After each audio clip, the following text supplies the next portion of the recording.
During childbirth, Mr. Duncan's wife tragically passed away, leaving him to raise their twin daughters alone. When the girls turned 5, he remarried. But his new wife hated the twins, calling them bastards, leading to a bitter divorce. From that moment on, Mr. Duncan vowed never to marry again. He sold all his properties, just to ensure his daughters could go to school. The people in the community mocked him, calling him foolish. Selling your only source of income, just to educate girls. They'll grow up, marry, and leave you behind, they said. But Mr. Duncan never gave up. Years passed. And now, his daughters have returned. Not just to see him, but to pay him back for every sacrifice he made. Watch the full video to discover. If this is your first time on our channel, take a moment to subscribe, as we dive into the full story. To our returning subscribers, thank you for always watching and liking our videos. Now, let's get into the full story. The air in St. Bridget's Hospital was thick with excitement. Until the beeping monitors slowed. Christiana's last cry faded. And silence swallowed the room. Outside, Mr. Duncan paced the corridor, building toy planes in his mind, for the son he expected. Then, the doctor arrived, hat in hand. Your wife, she's dead. But your daughters are alive. 2 nurses placed tiny babies in his shaking arms. Perfect, identical twin girls. A sob escaped his throat. Christiana, you promised we would name him Daniel if he is a boy. His tears hit the blankets. He kissed each forehead and whispered. Lillian. Millie. I will take care of you girls, myself. Grief and wonder wrestled inside him. But the vow was made. With no mother. No extended family. Just the memory of his late mother. Buried 3 months earlier. Mr. Duncan carried newborns into a night that felt endless. At home, bills and funeral plans lay scattered across the kitchen table, like broken promises. Dawn arrived before sleep did. The babies wailed, hungry. He panicked at the empty tins of formula, scrambling through town. Twins tucked under his coat. Duncan met Madame Isle, a midwife who collected donor milk from nursing mothers. She pressed 2 bottles into his palms and said, "They are everybody's children now." Her kindness stunned him. Humanity still had light. Inside that fragile dawn, Duncan found enough hope to keep breathing. He rocked the babies, humming the lullabies Christiana loved. The house felt colder, but the twins' small breaths warmed his chest. Over the next weeks, he stitched diapers from old bed sheets, boiled water in rusty pots, and learned to swaddle by trial and error. Neighbors peeked over the fence, whispering that a carpenter could not raise infants alone. He ignored them, fixing a mobile above the crib, made from scrap wood and string. When exhaustion threatened, the vow echoed. I will take care of you. By the first monthly checkup, the twins were gaining weight. Nurses marveled. Townspeople stopped predicting disaster. Yet, loneliness crept in every night. Duncan stood at the bedroom doorway, watching the girls sleep, whispering stories about their mother. The woman who loved mango pie, who laughed louder than church bells, who died so they might live. He prayed that one day, they would understand the depth of that sacrifice. For now, all he could offer was steady hands, and a father's stubborn heart. And so, before the twins even learned to smile, the legend of a carpenter who refused to fail began. His daughters began to grow quietly, one sleepless night at a time. 3 months later, Lillian discovered her thumb. Millie mastered the art of shrieking whenever her sister got attention.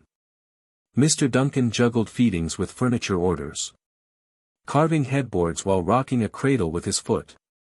One afternoon, timber dust flying, he fainted from sheer fatigue. When he opened his eyes, the village chief's wife was wagging a finger. "You need help, man. Pride will bury you faster than grief." She arranged a schedule. 4 women would rotate visits, washing clothes, bringing soup, and teaching him the secrets of colic cries and nappy rashes. Duncan protested, but soon surrendered to their practical love. Madame Isle arrived every evening, with fresh bottles of donor milk. Christiana saved many mothers when she taught them to read. She reminded him, "Now they repay." Her words soothed his guilt for accepting charity. He kept meticulous notes on feeding times and volumes, determined to raise strong, healthy girls. The twins grew into chubby toddlers, turning the carpentry shed into a playground. Wood shavings became confetti in their hair. Lillian's first word was plain. Millie's was Papa. Each milestone fueled Duncan's resolve to give them opportunities he never had, especially education. Community gossip, however, took a new turn. A man cannot live without a wife, elders insisted. Children need a mother's hand. Suitors for Duncan appeared at market stalls, subtle as rainclouds, praising his skills, and hinting at lonely evenings. He smiled politely, heart closed. At night, he conversed with Christiana's portrait, confessing fears. "Am I enough for them? They deserve more than carved toys." But the picture only glowed under candlelight, silent approval in her painted eyes. One Sunday after church, Pastor Osu gave a sermon on companionship. Under its weight, Duncan felt the pew splinter beneath him, though it did not. The congregation's stares lingered as he ushered the twins outside. Later, rocking them to sleep, he asked aloud, "Should I dare let someone else in?" The question hovered unanswered, drifting through the open window, like the smell of fresh cedar. In those quiet months, father and daughters formed a fortress of 3. Outsiders saw chaos, sawdust trails, nappies drying by the stove, incomplete client orders. But inside beat a rhythm of laughter and lullabies. A melody strong enough to silence town gossip. At least for a while. When the twins turned 5, school fees loomed. Duncan's carpentry business was modest. Desks and cabinets paid bills, but left little extra.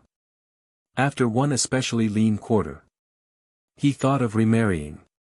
Not for love, but for partnership.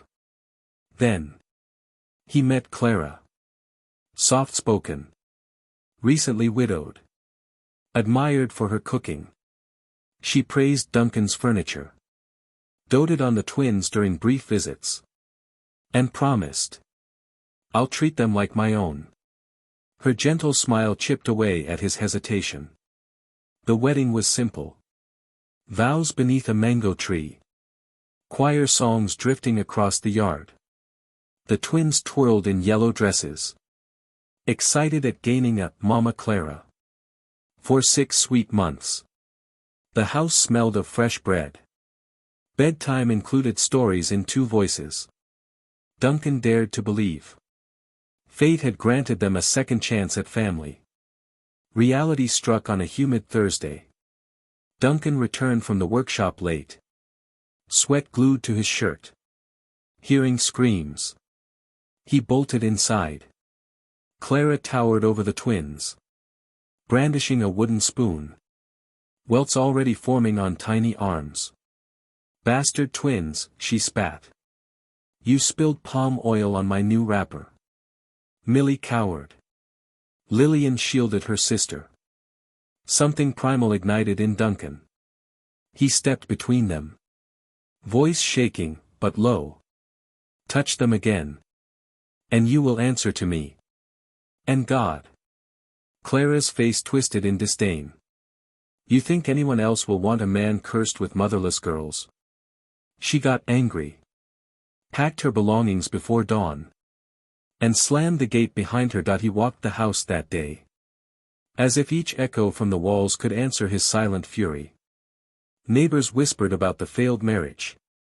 While Duncan rocked the twins. Who whimpered in their sleep. Shame burned. But rage burned hotter. At sunrise. He knelt by their beds. Never again will I gamble with your safety. You are my everything. The vow renewed. Ironclad. School resumed. Clara's memory faded. Like chalk in rain. Duncan cooked uneven pancakes.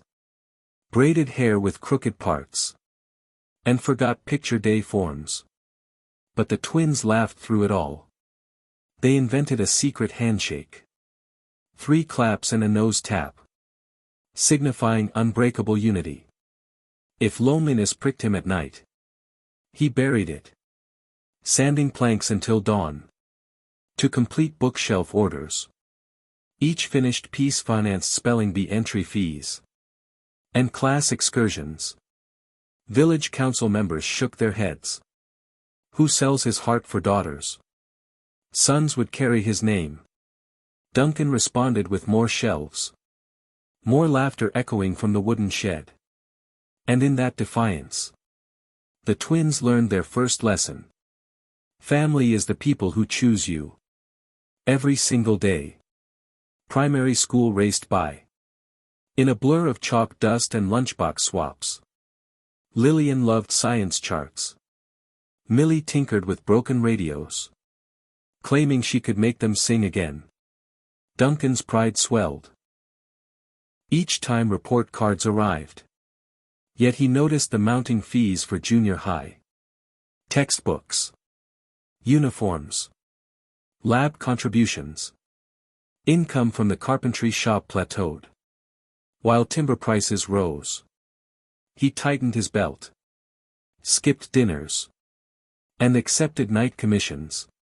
Shaping office desks under weak kerosene light. One rainy afternoon. A businessman entered the shop. Admired a mahogany cradle Duncan was restoring. Your craftsmanship is wasted here, he said. Open a showroom in the city. Duncan smiled. But shook his head. The city was a luxury he could not afford. His dreams wore school uniforms, not suits. Without warning. Government inspectors arrived. Citing new permits and safety upgrades. Compliance would cost more than a year's profit. Duncan pleaded for time. But received a closure notice. That night. He spread the document on the dinner table. The twins, now 13. Watched him bury his face in calloused hands. Millie reached across, whispering. Papa, we will be okay. They scavenged discarded wood. To build birdhouses. Selling them at Sunday markets. Lillian painted bright wings. Millie engineered swiveling bases. Customers loved the novelty. But earnings barely dented tuition. Duncan pondered selling his prized possession. The carpentry shop building itself. The idea felt like selling a limb. Yet the future demanded sacrifice. He visited the land registry with a pounding heart. And returned with a "for sale" sign. Gossip exploded. Foolish man.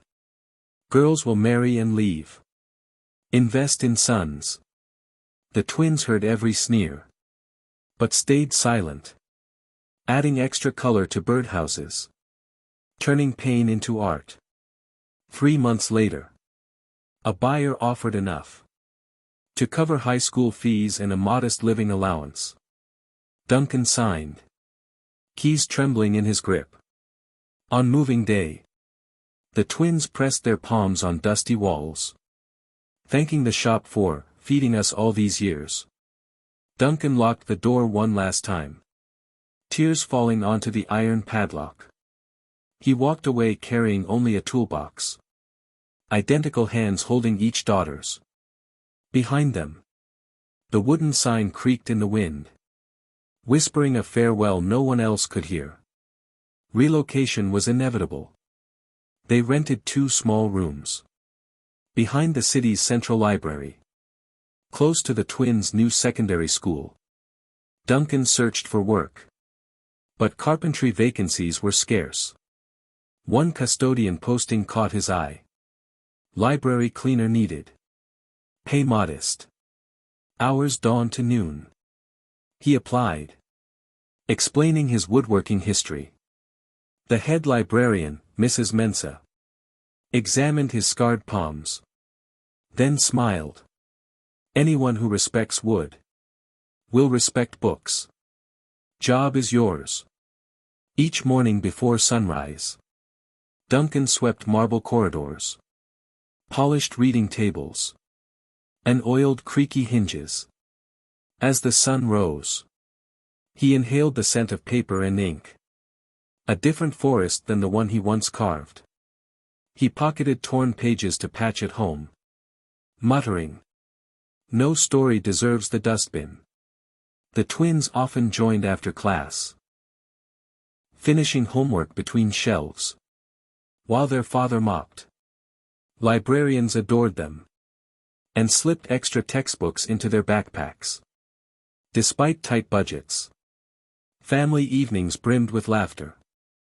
They shared one bowl of jollof rice, told riddles, and studied under a single bulb. Millie dissected broken alarm clocks.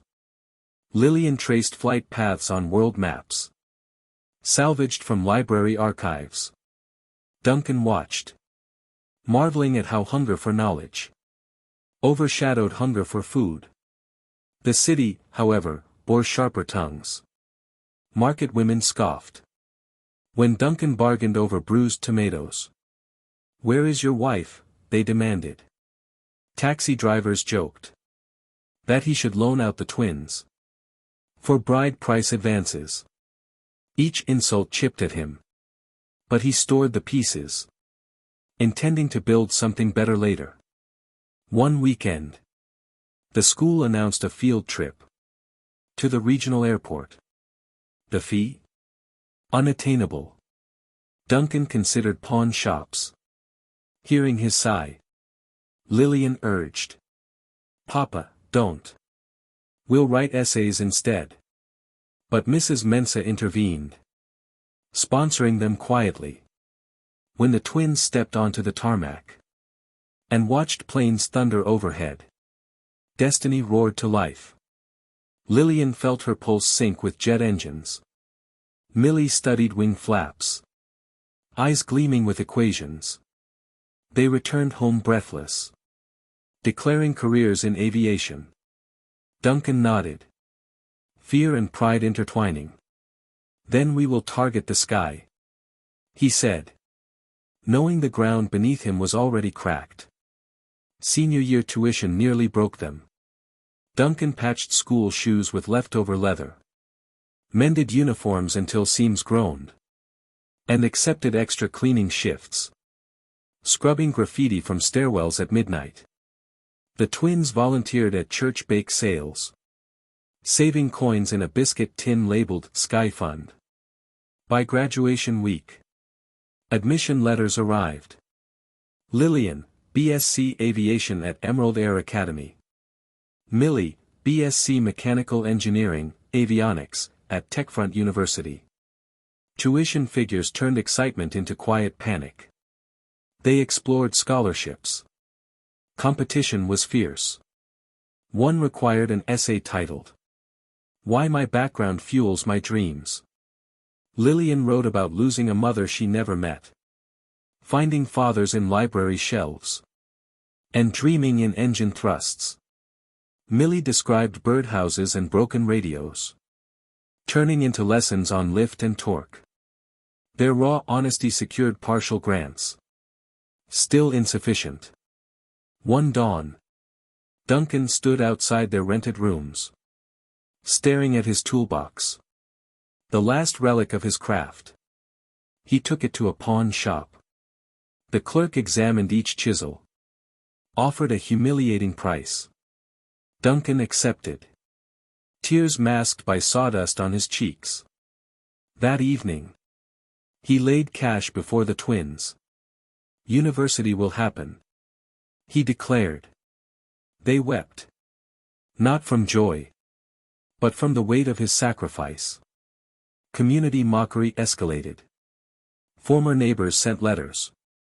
A man without assets is no man. Duncan burned them. He now cleaned office buildings on weekends. Accompanied by the twins, who wiped windows for pocket money. Strangers assumed they were his employees. He introduced them proudly as future pilots and engineers. Some laughed. Others gifted them bus fare. By September, they scraped together first semester fees. On move-in day, Duncan borrowed a wheelbarrow to transport 2 suitcases and a stack of second-hand textbooks across campus lawns. Students in flashy cars stared. The twins waved. Before leaving, he knelt, public display be damned, and prayed over them, asking God to swap his strength for their success. The dormitory elevator doors closed, taking his daughters upward, while he remained on ground level. Walking home, he felt both emptied and full. University life was dazzling and brutal. Lillian battled advanced physics. Millie waded through calculus and machine design. Many classmates arrived in chauffeur-driven vehicles. The twins rode packed buses at dawn, balancing notes on their laps. At night, they cleaned part-time at a cafeteria, pouring leftover soup into thermos flasks. For their father, Duncan, now 48, felt muscles protest each mop stroke. Yet he refused rest, timing his breaks to call the twins and recite motivational quotes scribbled on napkins. Pressure turns rough stones into smooth ones, he'd say. They repeated the phrase before exams. Mid-semester, Millie's laptop crashed, deleting a crucial assignment. Replacement? Impossible. She borrowed lab computers at odd hours, until security guards complained. Lillian stayed awake, solving practice problems by flashlight, so her sister could use their shared desk. Exhaustion knocked at their room, like an unwelcome tutor. But they kept the door shut. During a campus symposium, Lillian impressed a visiting pilot with her questions about cockpit ergonomics. He offered mentorship and access to flight simulators. Meanwhile, Millie won a design contest by proposing adjustable winglets for small aircraft. Prize money covered next month's rent. They phoned their father, voices trembling with relief. Duncan danced alone in the library corridor, Broom as a partner, tears streaking his smile. God hears persistent knocks, he whispered. But hardships persisted. Duncan slipped on wet marble, spraining his back. Sick leave meant lost wages. Bedridden for a week, he worried about rent. The twins pulled cafeteria tips and walked dogs for affluent lecturers, sending funds home. Struggle rotated like clock gears, but never stopped the machine entirely. By semester's end, both girls ranked top 5 in their cohorts. Dean's lists went up, and whispers shifted from disdain to admiration. They returned to their tiny rooms, high-fiving over bowls of instant noodles. Outside, fireworks crackled for University Founders Day. But inside, three hearts celebrated a quieter triumph. Faith proving stronger than circumstance. Second year opened with promise. Until Duncan received an eviction notice. Rent had jumped beyond his cleaner salary. He stored belongings in borrowed church space. And slept on a library storeroom mat. When the twins visited on break, he fabricated stories about upgrading the apartment. They sensed the lie, but respected his pride. One evening, exhaustion caused him to nod off.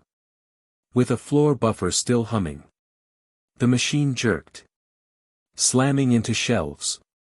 Books toppled like dominoes. A priceless first edition landed in dirty water. Mrs. Mensa gasped. "Duncan, your health is failing." Facing termination, he confessed everything. Instead of firing him, she arranged a fundraiser. Citing his decades of service, professors donated. Alumni mailed checks.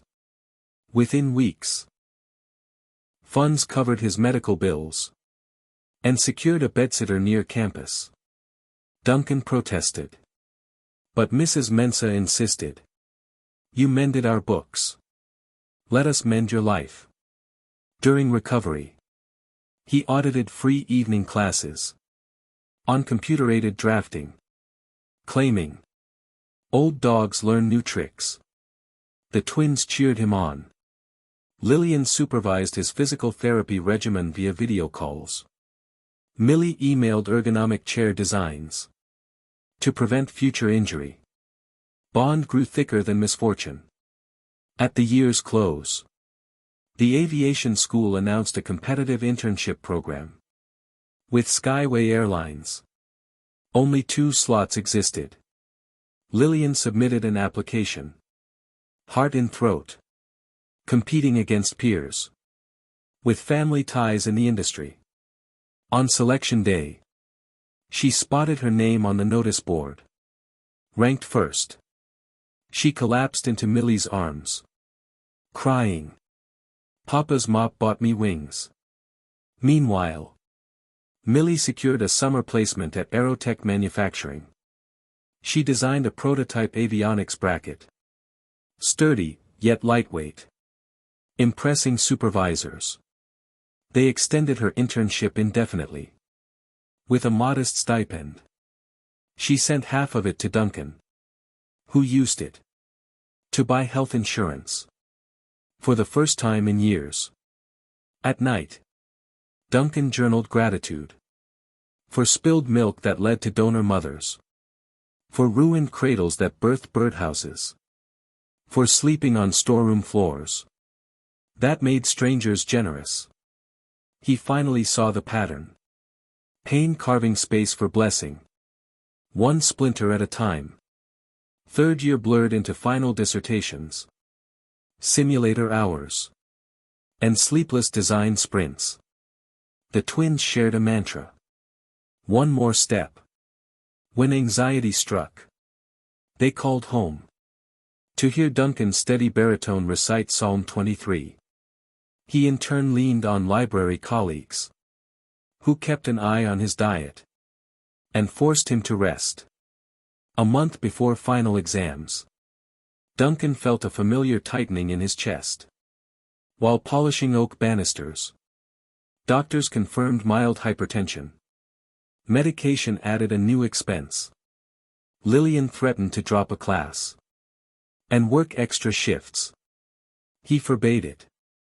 Millie offered to sell her phone. He vetoed that, too. They compromised by sending him weekly meal prep containers. On campus, Lillian aced her instrument flight check ride, logging flawless takeoff and landing. Millie unveiled her capstone project, an AI-assisted diagnostics module for cockpit systems. Judges awarded highest honors. Word spread quickly. The twins of the cleaner who sold everything. Media requested interviews. They declined, citing exams. But the legend grew. Back at the library, Staff planned a surprise retirement party. Duncan's contract was ending. With fiscal restructuring. He accepted the news gently. Seasons change. Unknown to him. Mrs. Mensah circulated his resume. To furniture boutiques in the city. Within days. Artisan Gallery offered a consultant role. Designing custom pieces for luxury hotels. Pay, triple his cleaner salary.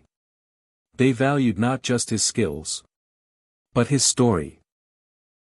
When he phoned the twins with the news. They screamed so loudly. A dormitory alarm went off.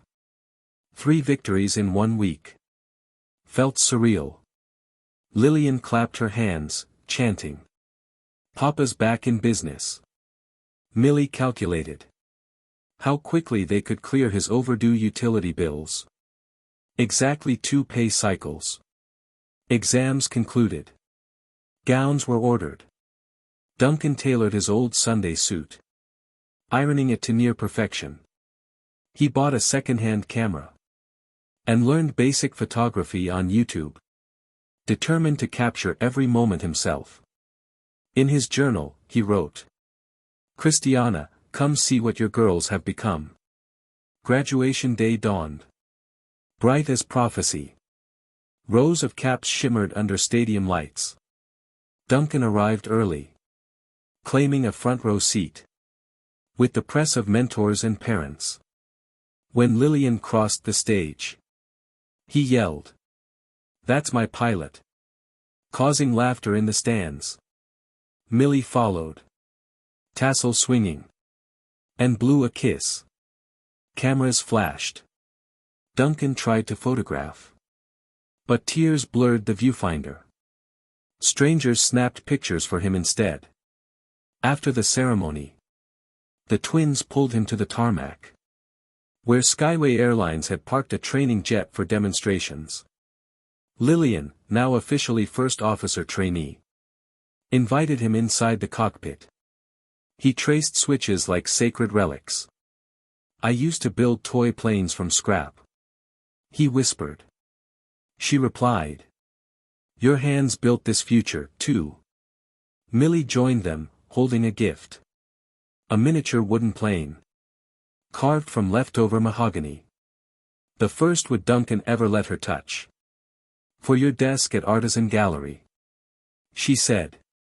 He cradled it as though it breathed. Media crews finally cornered the family for interviews. A reporter asked Duncan what kept him going. He answered simply. A promise to their mother. The clip went viral. Inspiring parents nationwide. Donations poured into a new scholarship fund. The twins established for girls in STEM. Named Christiana's Promise. That evening. They ate akra and fried plantain at a roadside stall. Preferring humble flavors to hotel banquets. Between bites. They planned next steps. Lillian's simulator sessions. Millie's engineering residency. And Duncan's first hotel lobby installation. A sculpted walnut reception desk. 3 paths. 1 heartbeat. Under street lights. Duncan lifted his face to the sky. Planes roared overhead. Their red beacons tracing arcs of destiny. For the first time in 21 years. He allowed himself to exhale fully. The vow had not only survived. It had taken flight. 6 months passed. Duncan's bespoke furniture designs. Graced hotel suites and corporate offices. He trained apprentices. Sharing both carpentry techniques. And life lessons about sacrifice. In the evenings. He attended business courses. Learning supply chain logistics. Education never ends. He told his apprentices. Echoing advice once given to his daughters. Lillian advanced to co-piloting regional flights. Collecting postcards from cities. She once traced on faded maps. Each landing, she whispered. Papa, we made it. Millie's diagnostics module secured a patent. Aerotech offered her a leadership role. She countered by requesting a research grant for ecosystems. They agreed. The twins pooled savings and scouted real estate. One Saturday, they drove Duncan to a gated neighborhood outside the city. He assumed they were quoting furniture jobs. Instead, they stopped before a cream-colored mansion. "Welcome home, Papa," Millie announced. A gold plaque beside the door read, "Duncan House." Shock rendered him speechless. Inside, the living room displayed portraits of Christiana, the twins at every age, and a framed copy of his original carpentry license. Tears dripped onto polished marble. "I cannot accept such luxury," he rasped. Lillian countered. "You once slept on a storeroom floor. So we could have textbooks. Accept this roof because we finally can." He surrendered, embracing them, until laughter replaced sobs. They organized a housewarming feast, inviting librarians, donor mothers, apprentices, and even skeptics who once mocked him. Many apologized. Some stayed silent, humbled by proof of a father's faith. Duncan raised a glass of malt, toasting Christiana and every unseen ally along the road. That night, standing on the balcony, he watched city lights flicker like votive candles. In the distance, an aircraft ascended. Maybe Lillian piloting. Maybe not. Regardless, the sky now felt personal. A diary written in contrails. With stability achieved, the twins turned outward. They pitched a bold idea to the municipal council. Build a combined primary school and clinic in their rural hometown, where education and healthcare were scarce.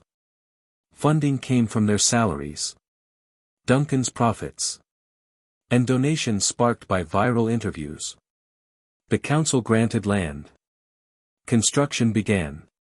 Duncan oversaw site carpentry, designing desks wide enough for left-handed students, and often ignored detail. Lillian taught weekend aviation science workshops, letting children craft paper planes. Millie installed solar panels, explaining renewable energy in simple terms.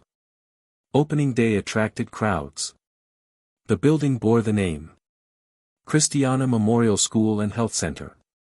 A ribbon-cutting ceremony featured choir songs, and a flyover by Skyway Airlines. In honor of Lillian, children screamed with delight. Elders wept. Duncan delivered a speech. Once, people called investing in girls a waste. Today, girls are investing in everyone. Applause thundered. Newspaper headlines praised the twins. But they redirected credit to community donors and early helpers, like Madame Isle and Mrs. Mensa, each given honorary plaques. Humility, they believed, was the runway to sustained impact. In the following months, clinic nurses recorded dramatic drops in preventable diseases. School enrollment doubled, especially among girls. Success stories spread. One child announced, "I want to become a pilot doctor." Inspired by both sisters, the vows ripple now reached shores they would never see. Despite triumphs, old wounds resurfaced. When Clara, the stepmother who left, appeared at Duncan's gallery, gaunt and desperate. Her second husband had squandered savings. She now sought employment. Staff bristled. But Duncan offered tea over steaming cups. She apologized for cruelty to the twins. "I was drowning in my own bitterness," she confessed. Duncan felt anger stir, but remembered sleepless nights, carving forgiveness into wood. He provided a small consulting contract. ensuring she would report to HR. Not him. That evening, he told the twins. Millie clenched her jaw. Lillian sighed, recalling Psalm 23. They agreed. Mercy did not erase memory, but it freed the heart from chains. News of Duncan's gesture circulated, amplifying his legend. Critics claimed he was naive. Supporters hailed his grace. He ignored both labels, focusing on the next furniture commission. Yet in private, he wrestled with uneasy gratitude. Hard lessons often forged unbreakable bonds. Years rolled into a symphony of routine triumphs. Lillian achieved captain status, commanding international flights. Millie led a team, developing lightweight composite fuselages, reducing fuel consumption by 15%. Their joint foundation sponsored dozens of girls in STEM programs nationwide. One anniversary of Christiana's death. The family gathered at her grave. Duncan, now gray-haired but upright, placed cedar shavings, shaped like wings, on the headstone. The twins read letters to the mother they never met, describing first flights, prototypes, and the mansion's mango garden. Wind rustled leaves like applause. Afterward, they visited the Donor Milk Center, founded by Madame Isle, now expanded with capacity to serve multiple districts. A plaque listed initial donors, including mothers who once nourished the twins. Lillian addressed staff. You saved our lives drop by drop. Today, we fly because you believed unseen. Nurses wiped tears. Cameras clicked. Back home, the trio watched sunset from the balcony. Duncan mused. Life carved me into a better man than I ever planned. Millie leaned on his shoulder. And carved us into women who carry your mark. Wherever we go. Stars emerged. The same ones Duncan once studied. From a leaking roof. Now they glittered above a mansion. Yet felt no less miraculous. The vow had outgrown its maker. Shining light on countless paths. That was legacy. On the 20th birthday of Christiana Memorial School and Health Center, dignitaries gathered for an expansion unveiling. Duncan, 70 now, walked slowly but proudly. Cane hand-carved by Millie. A choir of children sang a song titled A Father's Promise. Lyrics written by Lillian. During a transatlantic layover. As speeches ended, a young girl named Amina tugged Duncan's sleeve. Sir, I want to become an aerospace engineer. And help Captain Lillian. Tears welled in his eyes. He knelt. Despite creaking knees. Then. Aim higher than the clouds, my child. A photographer captured the moment. The image would later headline international magazines. Under the caption, Faith in Flight. That evening, a private celebration filled the mansion.